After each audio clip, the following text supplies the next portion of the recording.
Hello everyone, this is Charlotte and we are chatting in cars. This is a podcast where I talk about random topics I pulled out of a baggie, prepared earlier. Today is Friday. We are going to be driving to work. Well, I am. You're going to be listening if you want to. Of course, you can absolutely turn off when you want to. I'm not making you do anything. No one is going to make you listen. So if you don't feel like agreeing with the topics, you don't have to anyway. Or listening to the topics, change the channel and relax. Safe in your own reality that you created, of course. Nobody gets to do that.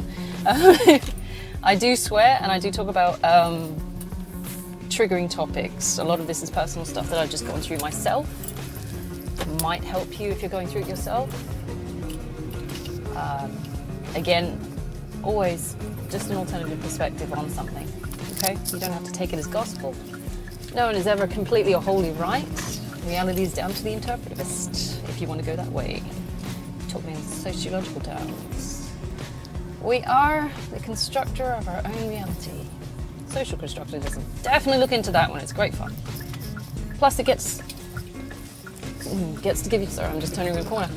It gives you insight into the way that society around you has shaped your norms and values, or those norms and values have shaped you or you it. Okay, so my topic for today is surface loving.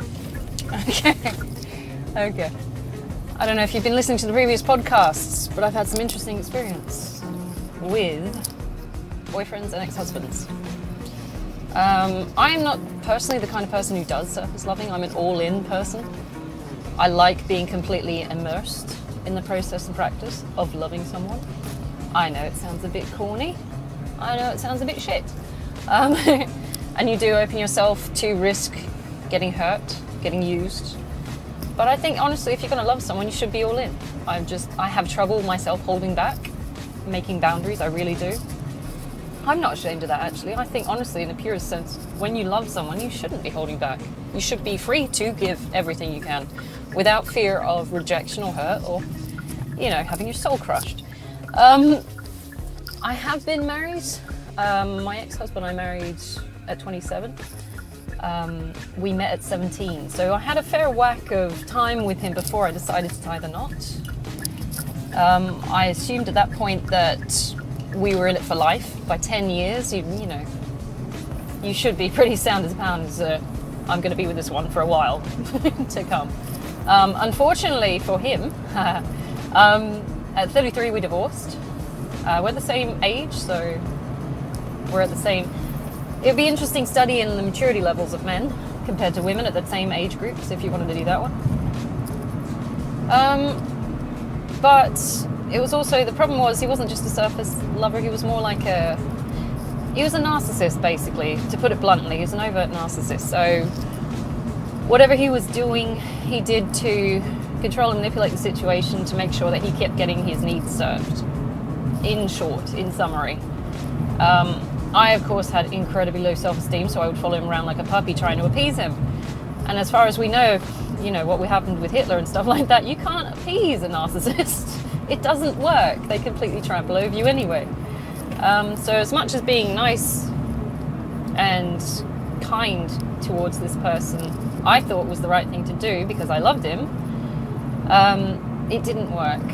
It did form codependency and trauma bonding. So if you want to talk about that, which I have I've got to check the list, in a podcast in the future or in the past, I'm definitely going to go into that a bit more. Trauma bonding is crazy insane. And when you're in it, you don't even notice that you're in it until it's too late and you're sucked in. So definitely that's worth discussing. What else? Surface loving. After my ex-husband came my ex-boyfriend. Oh shit. We're having a run of it. So this guy is for the lack of a better word, dare I say it, fuckboy. He probably still is actually, even at 40, which I assumed would be an age of, you've had some experience and maybe you can actually make a relationship work. Some of them still fuckboys at 40, and I thought that was astoundingly weird. Because I'm looking at him side-eyeing, going, what the fuck are you acting like this for? But he was a surface lover too. He was a covert narc. So He wasn't outlandishly loud and in your face and I'm fucking amazing and you should worship me. He did it in sneaky ways, trying to elicit emotional attachment through underhanded dealings, snide comments and, starting fights and then making it seem like it's your fault, and just very sneaky ways and, lies and omission and all this shit. Complete lack of maturity to make any kind of relationship work. So he was surface loving in that regard. As a result, even though I was all in, unashamedly, I chucked myself in that. I'm going, right, I had a bad experience with my ex-husband. I've waited 2 years. I'm going to date someone else. Right, I'm going to chuck myself in this one. It didn't work because I was all in and he was not interested not really, because all he wanted was money and sex. So it's like, shit, man, I just wanted a good, solid relationship. I couldn't get it with my ex-husband, so I want it with my, potential next boyfriend. That's the thing. I think I threw myself in too fast and too encompassing in the relationship. I didn't get a chance to feel out what the situation really was. Although I did have a previous history with him. I'd gone to uni with him 15 years previously, so I'm like, oh, okay, I know this guy. It's cool, yeah. People as friends or acquaintances are very different to what they are as you are dating them, and even more so when you're living with them. So you've got to take all that into account. I didn't, because I was very naively assuming that he was a good person. But realistically, when it comes to dating him and loving him, he's completely different. Very self-centered, very selfish.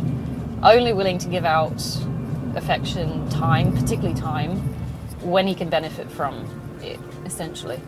Other than that, I got, thrown over for pissheads at the pub more than once, So I wasn't a priority unless I could give him something. That was surface loving. It's just breadcrumbing enough affection to keep the person holding on. Honestly, I think he was afraid of falling in love properly. I've been watching a lot of programs on YouTube and quite frankly, putting something in cohesion with my spiritual beliefs. I've been watching a lot of tarot cards as well, because I like to count all avenues. I'm sitting there going, okay, how can we see this from a different angle? We'll go and look at this way. So you have a look around and you see what the consensus is, but looking at the way he behaved and what he was saying and doing, and I'm pretty sure he was just afraid of actually committing. I knew before me, red flag alert, he had 7 to 8 relationships. Now he quoted it as 7 to 8 relationships. I'm going, well, is it 7 or is it 8? So even then he couldn't commit to a fucking number. I'm sitting there thinking, okay, so is this some really bad experiences where they treated him like shit and abandoned him, used him and abandoned him? Because I was only aware of 3 relationships where the first one I was aware of, she managed to sign him up to getting a house together. They built a house together and then she ditched him and went for divorce lawyers. But not divorce lawyers, because they were de facto relationships. But, the equivalent of. And she went after his money. And I'm sitting there going, well, that's shit, okay. I'm not like that, but okay, yeah, what a bitch. And the one that came after that was also a girl who apparently was polyamorous. And of course, I'm not polyamorous, I'm devoutly monogamous, so it's like, ooh, that sounds like a horrible experience. Okay, I feel sorry for you there. You got sucked into that one. But what I didn't take into account is his input in these situations. And after living with him and dating him, oh my God, I'm not surprised, quite frankly. And I don't even know about the other, 5 to 6 other relationships.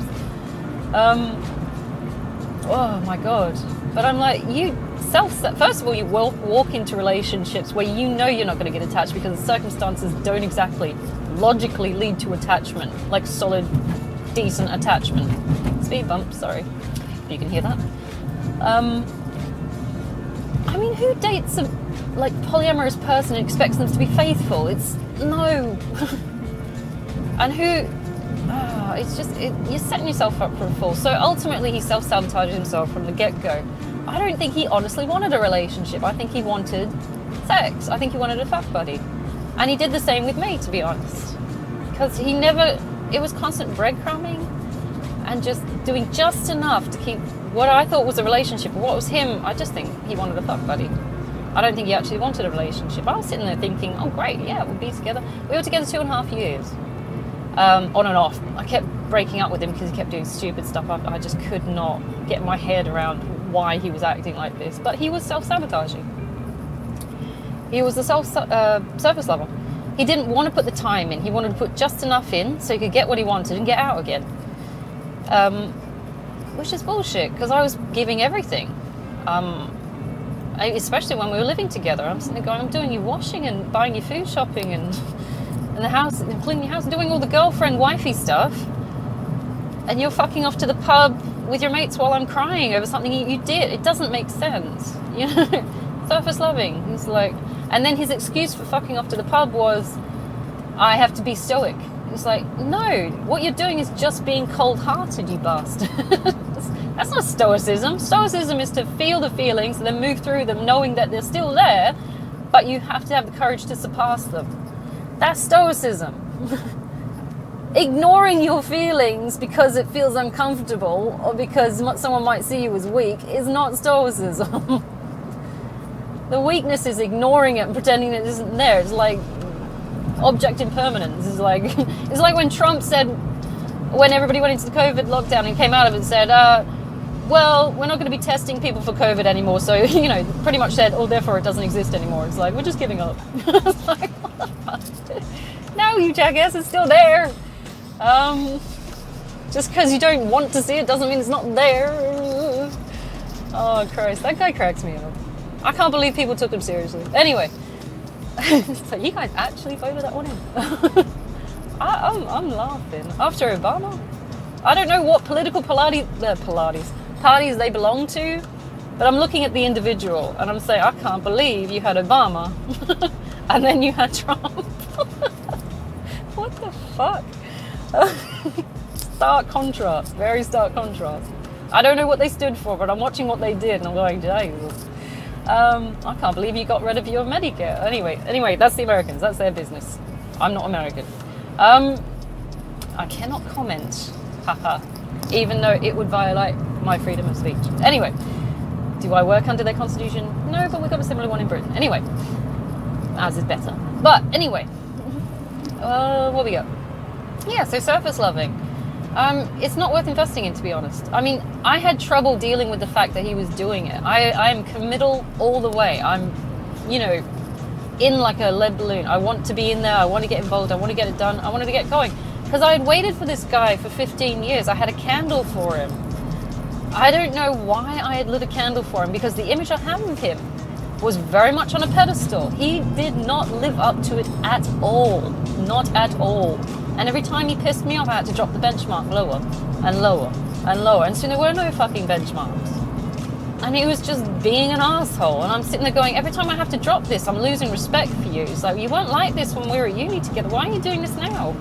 And it's very much the case of when they're in a relationship, they act completely fucking different. It's like, and I expect this person to be a 40-year-old man, a man, not wanting to be a 20-year-old boy. So I had conflicting views. I wanted a husband. He wanted a fuck buddy. We had two different ideas. I told him outright, I want to eventually get married again. He did not tell me that he wanted to be a fuck boy. He just went with it. I think it's a moment of cowardice, really. You know? Because if he had any sense in his head, we would have said, well, I don't feel this way. I'm going to have to say no. It's like, he just got no ball. But at the same time, he was getting sex and money out of it. So, of course, why would you break that when you can get it for free and just pretend to go along with the plan? Surface loving. Complete narc trait. I'm hoping if you guys ever come across these fuckers, do not engage. It is not worth wasting your time and resources trying to please them. And of course, the whole thing is they start with a lie as well. They present themselves up front with what I saw now as love bombing. He presented himself as the perfect man for me. We were friends. We were not great friends in uni. We knew of each other. We used to hang around in similar social parties. I went to a few of his house parties a couple of times. Did some stuff there. Possibly not proud of at this age. None of it illegal. Anyway. And I grew out of that phase, and I hit my mid-20s, and I'm like, right, fuck this. I want to, get a house, get married, get everything, finish uni, get going. I'm bored with this crap. I think I did it for about a year or so, to be honest. In my early 20s, from about 23 to 25 is when I went, okay, I'm going to try anything. It wasn't anything. I mean, it was very tame in comparison. Very much tame. I've never done drugs or anything like that, but, I'm going to go drink with my friends because I'm rebelling. I am very weak at rebelling. I have to say, I'm pretty Cadbury. I don't think... I think I went clubbing like once, maybe twice. I'm not that kind of person. I just like, if I go anywhere that's alcohol related, it's usually to a quiet pub to listen to a band. That's about it. I'll have 1 or 2 pints and then I'm good to go. Usually to sleep.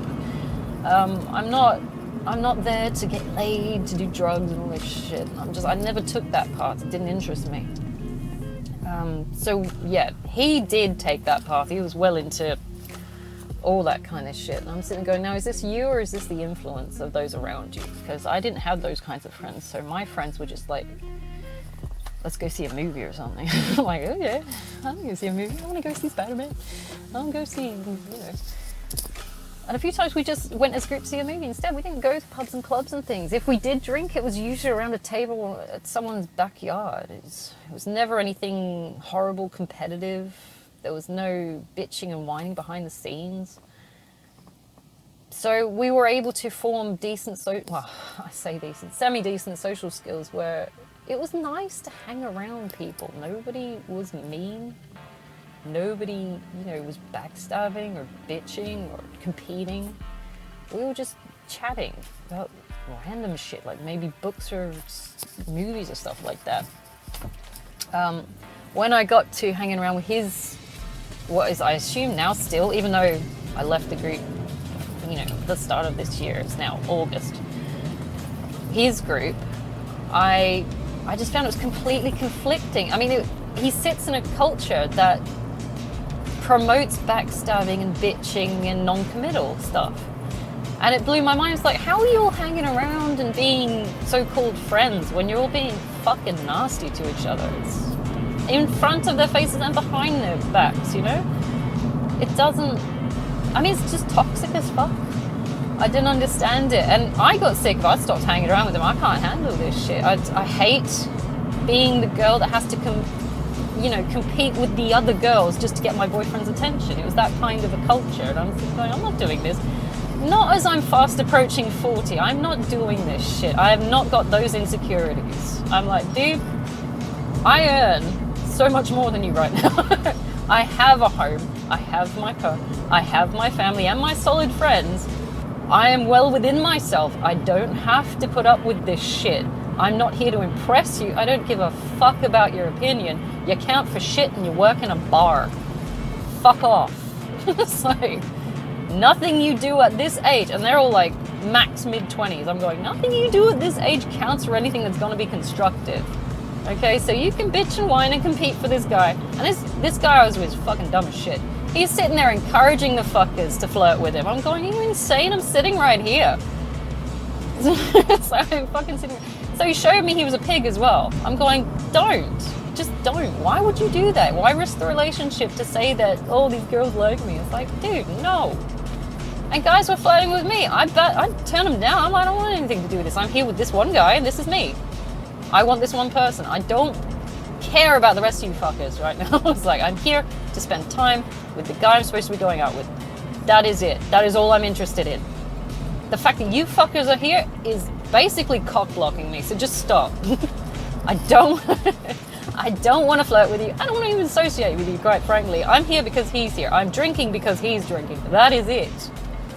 Like, the nastiness that happened in that group was just more incentive not to participate. I'm going, this is not what happens with my friends. We sit around the table, we chat about fun stuff. Like, the culture he existed in and wanted to belong to promoted non-committal surface loving. And I say loving because it wasn't really loving, was it? It's just using people. It's that surface, I'm going to treat you well enough to get what I want out of you kind of thing. And it's painful and cruel. It's cruel to me. I never understood it. I didn't understand it when we were in our 20s and he was doing it. I should have seen that as a red flag then. It's like, maybe they just don't grow out of it, you know? I thought, 15, 20 years later, maybe you would have figured out that, being an asshole doesn't get you anywhere. I don't know. Whereas with my ex-husband, because we had started at 17, we had sort of grown together. So I was hoping we had that foundation relationship love that would promote the relationship to, stand the test. It's been 10 years. We could get married. Yeah, we should get married. We've been engaged since I was 18.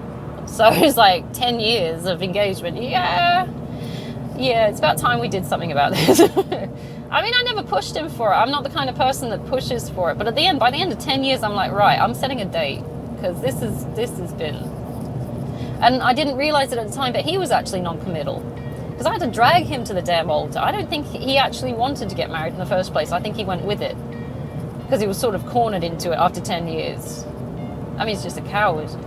You could have said something. Because later, like a month after our 6-year anniversary, he turns around and says, I don't believe in marriage, and I'm not monogamous, and I need to have an open relationship. And I'm going, the fuck you do, bitch. No. No. Straight up no. I am not putting up with that fucking trauma. I've got enough trauma. I'm not doing this. I'm leaving. It's like, no. And that was the one thing I would not negotiate on. It's like monogamy all the way or not at all. I'm not doing this. And he thought, he's cheeky enough. He thought after 10, what were we together? 16 years by then. He thought I'd stay. But he was a narc, and he had manipulated me and customized me into what he thought I should be. And I, with my low self-esteem, went with it because I'm like, well, this is the only thing I've got now, so I suppose I better go with it. But that was the straw that broke the camel's back. No, that is the ultimate no for me. I never could exist within a relationship where that is a thing. Some people can, and they're cool with it. But to me, that sounds cruel and painful. It's like, when I'm looking at, to put it in celebrity terms, I'm looking at Will Smith, for example. He married a polyamorous, is that how you say it? Jada Pinkett Smith. She's not monogamous. He is monogamous. They had kids. And they've been together for fucking years. And all I see that is cruelty. It's self-inflicted cruelty because he's staying himself. He's willing to take those punches. And it's cruelty on her part because she knows he's not polyamorous. And she's torturing him. And this is the weird trauma bonding dynamic I'm watching between these two, where suddenly he's getting affected by people talking about the person who's torturing him, essentially.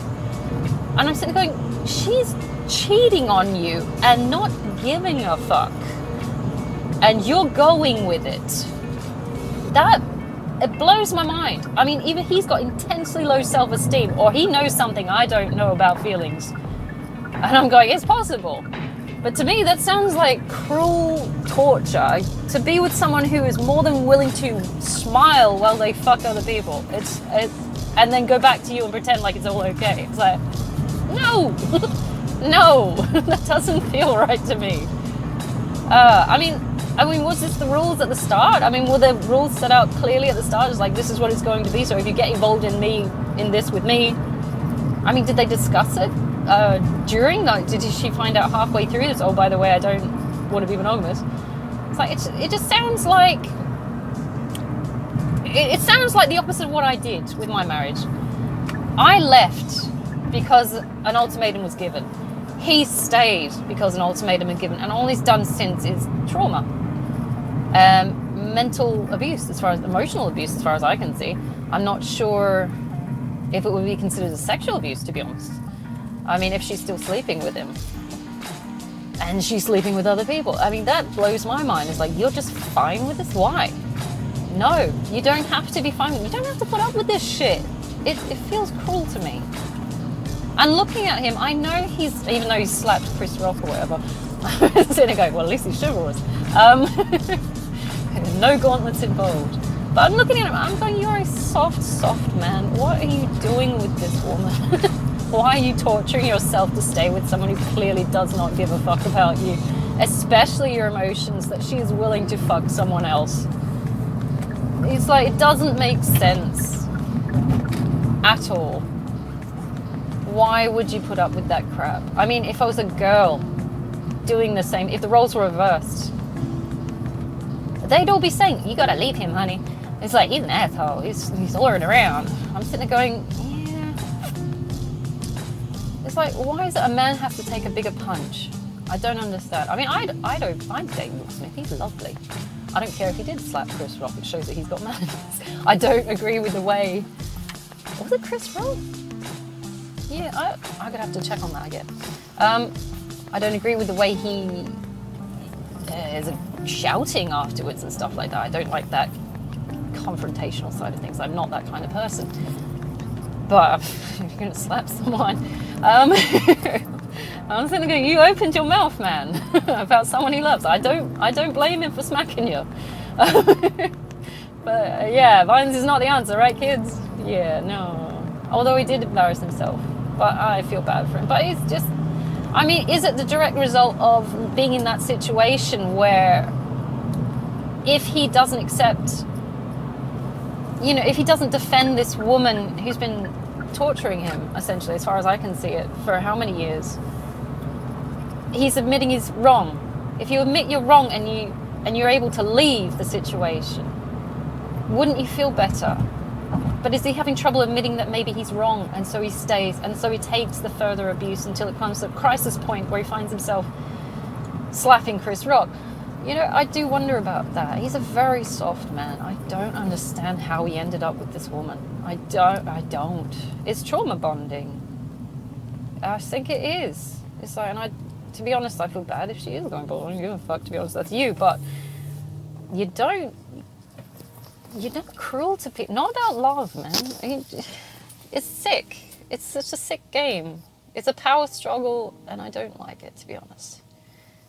I laughed my ass off when my ex-husband thought I'd stay.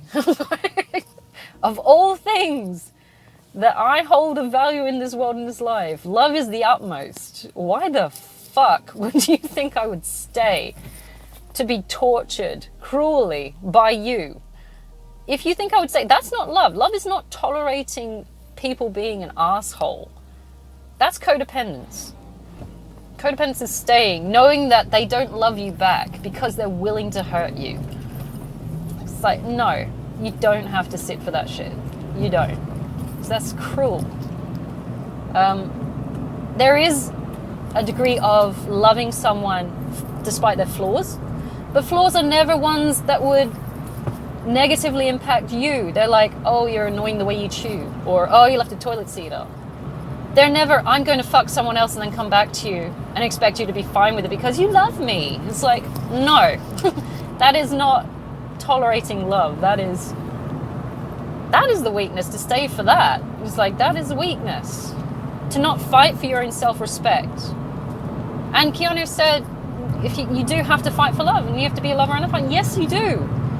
And sometimes you have to fight for yourself, your self-love, your self-respect.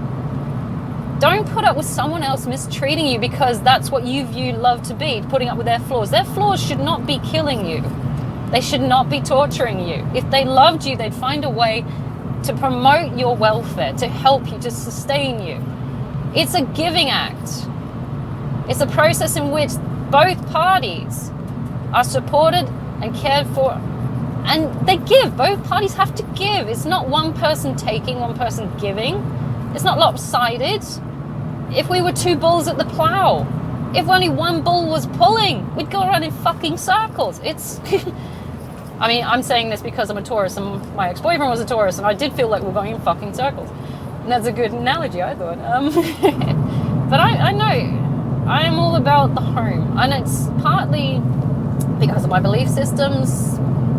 It's partly because I came from a trauma-based home.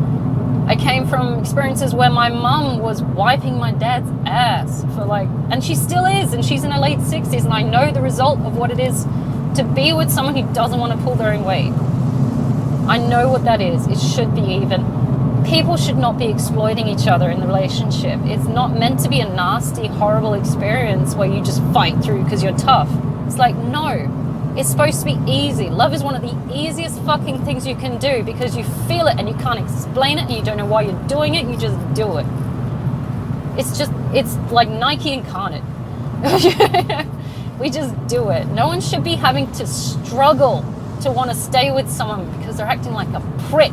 The second they start acting like a prick, they don't care about you. And embrace that. Stop denying it. Because if you love someone, you want to look after it. The ultimate mother figure, yeah? The ultimate father figure. You look after the baby. You want the best for them. You want them to be supported, to be fed, clothed, cared for, emotionally strengthened, loved. Loved. That is the essence of the word. To promote growth, life, love. If you are comfortable with dragging down your partner, that's not love. That's being a vindictive asshole. So that's not love. And it is a thin line between love and hate, I suppose. But you definitely know the difference. I don't think you should be in a relationship or a marriage where someone is just surface loving. That's not love. That's doing just enough. That's just enouging. I'm going to do just enough to keep you hanging on. That's breadcrumbing. That's codependence. That's exploitation. Love is all-encompassing as far as I'm concerned. I don't give a fuck what anybody says, where you have to make boundaries. You have to create borders and you have to hold back. And Dylan Rand says, well, you still have to keep it safe, 40, 60. And I'm like, no. If you love someone, you love them with everything. I mean, you live and die for them, you breathe for them, and you bleed for them. If you're having babies with them, you're bleeding for them. Because only a woman who loves a man would sacrifice her body and her own blood, literally her own blood, to give him something that he wants. If he wanted kids, sometimes it happens by accidents and we love the wrong people. You get pregnant by the wrong guy, you're like, fuck. And then he bounces, which is very common where I come from. But, that's not love. That's a trick. That's someone getting screwed over by someone who pretended to love them enough just to get laid, so you get knocked up. Yeah. So we've got to be more discerning. But you know love when you feel it. And you do feel it. It's not something that can be logicked into a situation. You can't force it. Real love just comes, and sometimes it just goes. Sometimes it's not meant to last a lifetime, which is horrible, I think, because I'm all about the commitment. So I want that lifetime someone. I want to be able to build one someone. I mean, when I had to leave my ex-husband, it absolutely killed me, because I was like, I was all in. I'm like, I'm going with this. Crazy. But he got me young, and I was stupid. And of course you are stupid at 17 when you fall in love with someone, because you're like, this is great. We're made. Well, let's go do something. It blew my mind when he left. He left first before I left, to be honest. He was gone and off with someone else. Quite frankly, I'm pretty sure that's the only reason I could see where you would give someone an ultimatum that they had to be okay with you sleeping with other people, or you were going to leave. And as a matter of self-love, self-preservation, self-respect, I left. I physically left. I was not ready to go when I went. But then again, with great change, whoever is ready. It's like sometimes you just got to jump. You don't get a choice. And sometimes, in the case of my ex-boyfriend now, I was like, it was a case of one of us or both of us had to change in that relationship. I had to mature to the point where I said, this isn't good enough for me. He had to mature to the point where he said, right, I've outgrown these things, let's get going with this. And he chose not to. So I had to take the lead. And I said, look, this isn't good enough for me, I'm going. It was a head over heart decision. I wasn't ready when I left. I know I told him I grieved in the relationship, but I didn't. I did and I didn't. I don't think you stop grieving, to be honest. If you're loving someone deeply, it's not a case of something you can just switch off and on. It does change format. I don't love him in the sense that I did before. I grieve the persona he put himself to be as. I grieve the image he created, which was a lie. So the person I fell in love with wasn't even the person I was presented with. It was, that's the most painful thing. It's like I believed the lie, and I feel stupid for believing the lie too. That's one of the worst things, because I thought I was smarter than that. Which is a sense of arrogance and ego in itself, really, isn't it? It's like, knock. I'm smart. I know everything. Of course, I'm going to fall in love with this person who presented himself as a fuckboy for, how many years, and then, he's suddenly different with me. It's like, no. He's a prick. You just didn't want to admit it. But no, that's half the battle. Is admitting you're wrong. I mean, I genuinely feel for Will Smith. I really do. I don't even know the guy. But I'm looking at this and I'm watching and I'm going, I know what you're going through. And we had different choices. I decided to leave my environment that was killing me because I knew if I stayed, the pain would be worse. He stayed. I don't know which one's either braver or smarter or what. I don't know. But he stayed and took the punch. I left and took the hit and recovered. He's still sitting in his. I genuinely hope that he finds a way to either work through it. I don't know. Honestly, I think he should leave. I'm seeing nothing but cruelty here. They're not made for each other. It's abundant and clear by the way he's breaking under the pressure. And you've got kids as well, so oh my god, yeah. But if you explain to the kids, and I'm hoping that they're pretty smart, that they'll understand that this just wasn't working, no one's default, it just was a mismatch at the start. If you can say that and get them to understand that, maybe it could be okay. I don't know. But he's such a good man. I'm like, how did you end up with... And it happens time and time again. You get assholes matched up with good people, and you're like, how did this happen? Like, how did this dynamic happen? It's crazy. But it might begin with lust. It might have begun with surface loving. It might have been this love bombing where they created this scenario where they're the perfect person for you, and of course you should go with them. I found out that my ex-boyfriend actually stalked my Facebook to find out what I was interested in. In some respects, yes, that's romantic, but in others it's kind of fucking creepy. It's like, I know exactly what she's about. I'm going to pretend that I'm this person so she'll fall in love with me and then stay. And it's like, no, dude, just be yourself. Why would you lie? Eventually I'm going to find out. It's like when those cake-faced girls take off their makeup. It's like, holy shit, I got catfished. Yeah, you gotta be real. You gotta be honest, because eventually, even if you're gonna spend the rest of your life, like I was looking at spending the rest of my life with this guy, because I'm like, cool, okay, he's presenting as this perfect guy. But then after a year, you're like, you are not doing anything that you said you were doing. You're not interested in anything you said you were interested in. It's a lot of empty promises and bullshit, and you go, what the fuck, dude? Well, you just wasted a year of my life. And then, of course, by then you're invested, so you're going to stay just a little bit longer to hope it gets better. Or you're in denial, as I was, that you picked the wrong guy. He's like, oh, that's fine. He's just got some emotional issues. He just doesn't know any better. He's just, he always has some bad experiences with ex-girlfriends. Of course, this is why he's like he is. It's like, no, these are just excuses we give ourselves to keep the shit going because we're in denial that we made the wrong fucking choice. And if we've made the wrong choice, what else have we made the wrong choice about? It's like, it's self-preservation in a sense. Not being able to admit that you're wrong. And it's okay to be wrong. It is absolutely okay to be wrong. It's okay to backtrack, to go, nah. This one's shit, I'm not doing this.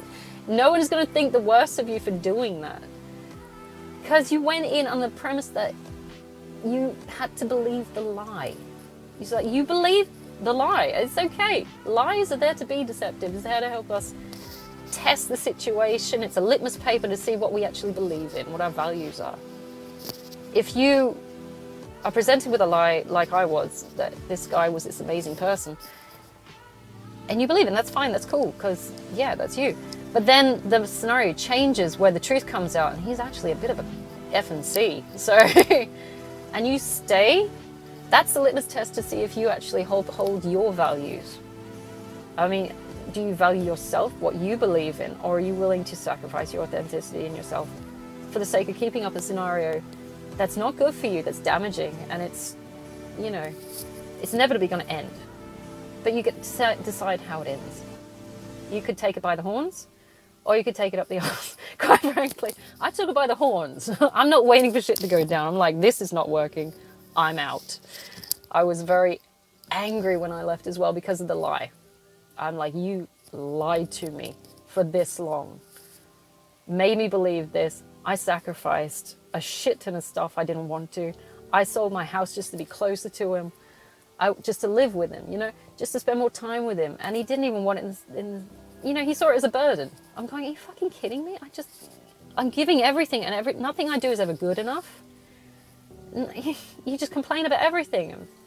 I was going out and I was buying all this like amazing food shopping and stuff just to make him happy on the off chance that he might want to eat it, try it or something. All these gift giving and looking after him, making things soft and warm and pleasant because I wanted a nurturing. I'm like, I know you've had some bad experiences. Let's work through this. I can soften the blow for you. I'm good at this. I can do this. And I was doing all these nice things for him, and the whole time he was complaining. It's not good enough. I was a burden. At one point he said I was a nightmare to live with. I'm going, I'm sorry, what the fuck have I been doing that's nightmarish? I'm cooking, cleaning, doing your washing. I'm looking after you. Literally looking after you. But the thing is, I have a strong feeling he didn't want a relationship. And what I was doing was the wifey thing.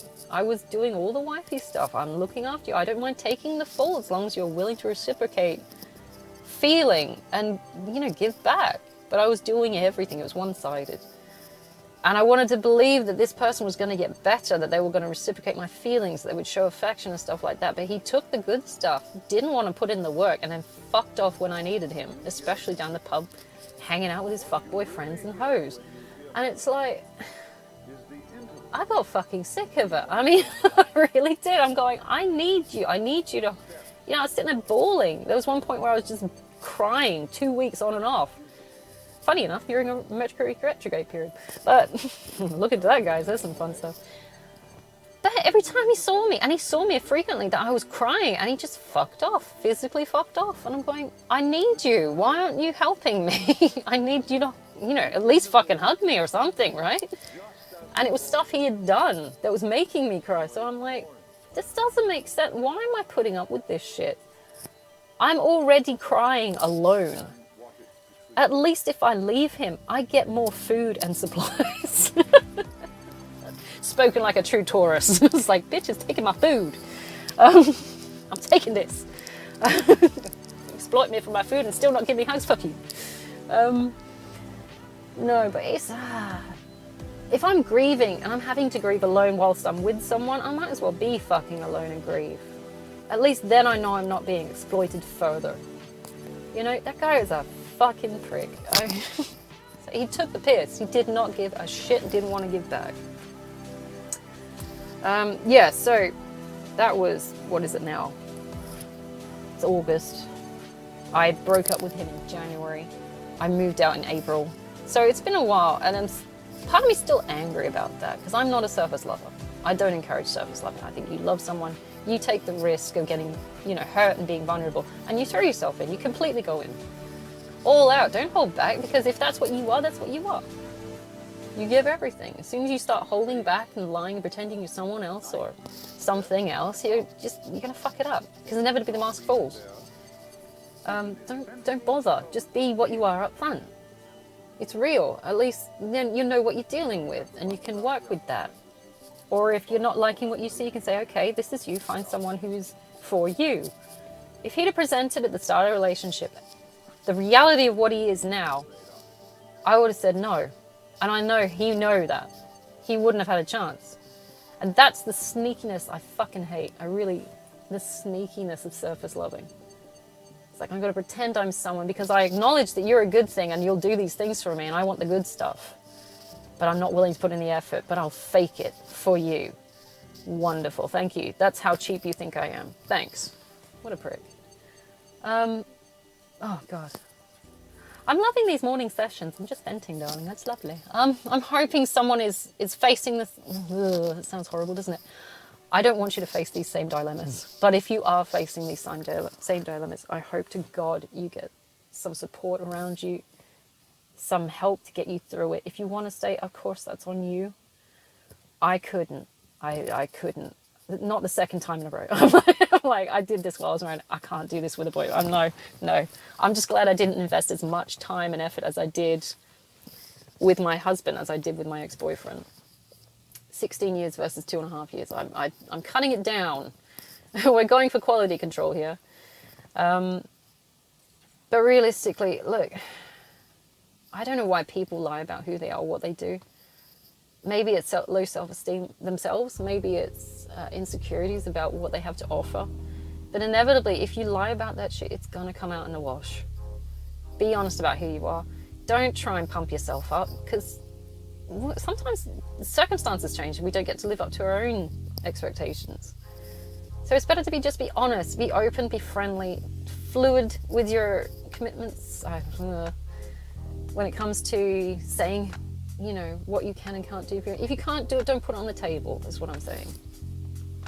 I was absolutely upfront with the way I wanted to be in that relationship. I said, look, I can't do this surface stuff. Because he wanted to be fuck buddies at the start. And I'm like, I think we tried it for like a month. I couldn't. I'm just not that way inclined. When I have sex with someone, I absolutely fall for them. It's horrible. Because then you end up with these assholes. You're like, shit. I was hoping for more. But I was up front. I said, after like a month, I was like, I can't be a fuck buddy, dude. I've got to get going. This has to be either a relationship or, you know, otherwise we got to stop this now, because it's just doing more damage than good. I can't be just this object that you want to just shag and that's it. I was way too emotionally invested. But I don't think he had the balls to say no. I think he was like, I'm getting free sex and food and all this nice girlfriend, wife stuff. Why would I say no? I'll just lie and carry on with it. That's a coward. That's a straight up fucking coward. That's exploitative. I would never support that. It's cruel. And I know it comes from boys and it comes from girls as well. And when I say boys and girls, I mean like the sex biological sense. It's not a gendered thing. It's the individual, and people can be real pieces of shit. Cowards. My ex-husband was one of the biggest. 16 years he dragged that shit on. Okay, so I'm staring at my school I need to go into now. So, as you don't know, if you don't know, I'm a teacher. Primary school teacher. I'm going to wrap it up because I've got to go in. It's 8:10 now and I've got to be in my class by 3:20. I'm being naughty. I'm going to go get a coffee too and go to the toilet. I'm wasting time. The thing to take away from this is I don't believe in surface loving. I don't think anyone, if they do purely love someone, will be a surface lover. I don't think you should lie and pump yourself up to become something that would appeal to the other person on the basis that you want to exploit that. If you love someone, you love with everything. You don't hold back. You don't hold back. Otherwise, if you're starting to hold back, then it's something else. It's codependence, or it's, I don't know, it's something else. Love is all giving, all encompassing, as far as I'm concerned. And you just give it. It just happens. You can't control it. Sometimes it goes away. I don't encourage fuck buddies because the trauma and pain that comes from it afterwards. You think you're all having a good time because, like, oh yeah, we're young and free, we're doing fuck buddy things. Like, no, it's just trauma. It's just trauma waiting to happen is the thing. Because ultimately, what we want is connection. We want the connection. We want the long-term stability. A lot of us are coming from fucked up backgrounds where, you know, that's the reason why they won't commit, is because they're afraid of what will happen to them as well from their backgrounds. They're hoping it doesn't happen again. That way they never commit. It's like, I've come from hell. I'm not afraid to commit. I'm going, right. I'm going the exact opposite of what that is. I know that my parents, what I grew up with was shit. I'm not going to be like that. I'm going all in. I want the commitment. I'm going full term, all in, let's go. And it's probably a more extreme version of it, to be honest, because you do get set up and stuck in relationships that are abusive. But I would rather risk it for the biscuit than actually, you know, not bother and have a cry about being lonely afterwards. I mean, my granddad was a non-committal fuck. He was also a ladies' man and a dirty old man. And he died alone, face down with his dick out. So, in a cold, cold house on the tiles. And I remember finding his body and I went, you know what? If someone had been here and if you'd been a nice person and if you'd bothered committing to someone, you probably wouldn't have died alone. But because he was a nasty, manipulative, controlling kind of person that just was surface loving, just enouging to get what he could out of people, they all abandoned him eventually. And I'm sitting there thinking, well, poetic justice, I don't know. But yeah, there is value to being vulnerable. You need to try and be vulnerable. I know there's a risk of being hurt, definitely. There's a risk of pain. So sometimes you just got to risk it. And I mean, definitely there is love out there. There is long time fulfilling love. And it is committal. And you will find another one like you somewhere out there. They're out there. Because someone is sitting here probably listening to this podcast and thinking, fuck's sake, I feel the same way. Why the fuck can I not find one of these people? Because I'm exactly like this. So I'm hoping somewhere out there is hopefully my twin or something. Who might be unfortunately going through the same experiences. But optimistically, you'll have the balls to walk out and go, I'm not doing the shit bit, I want the good stuff. You know?